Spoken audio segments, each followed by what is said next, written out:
La culture et les jeux, c'est pas une chose qui s'impose spontanément. Et pourtant, la culture est vraiment au cœur des jeux.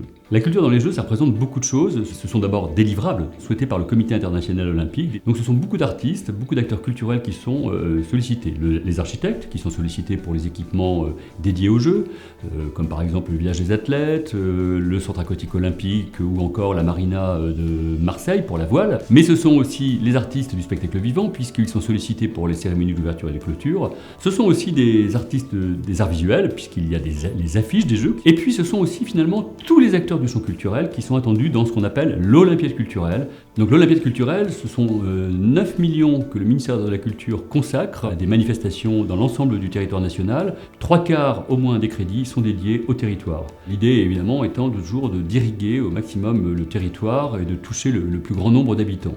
Je pense à 2 spectacles, Panique olympique de la chorégraphe Agnès Pelletier et de la compagnie Volubilis, qui est un projet qui associe habitants et artistes dans l'espace public. Il s'agit en fait de créer de grands mouvements chorégraphiés dans l'espace public où le corps social en quelque sorte devient le corps sensible. Et elle organise ces paniques olympiques dans des villes de taille diverses. Elle sera aussi bien à Châtellerault que Bordeaux, mais aussi à Aubusson, à Saint-Jean-d'Angély. C'est vraiment un projet au plus près des territoires. Je pense aussi au très beau projet du circassien Damien Drouin et de sa compagnie Hors Surface qui va organiser le projet Trampoville. Il s'agit d'installer des trampolines dans la ville d'Elbeuf, en Seine-Maritime, en Normandie, pour faire participer athlètes, artistes et habitants.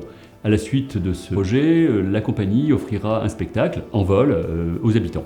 Alors la culture, c'est aussi évidemment un élément fort du parcours de la Flamme. Et elle va commencer un parcours à travers les territoires, en métropole et en outre-mer. Et ce sera l'occasion de valoriser notamment le patrimoine.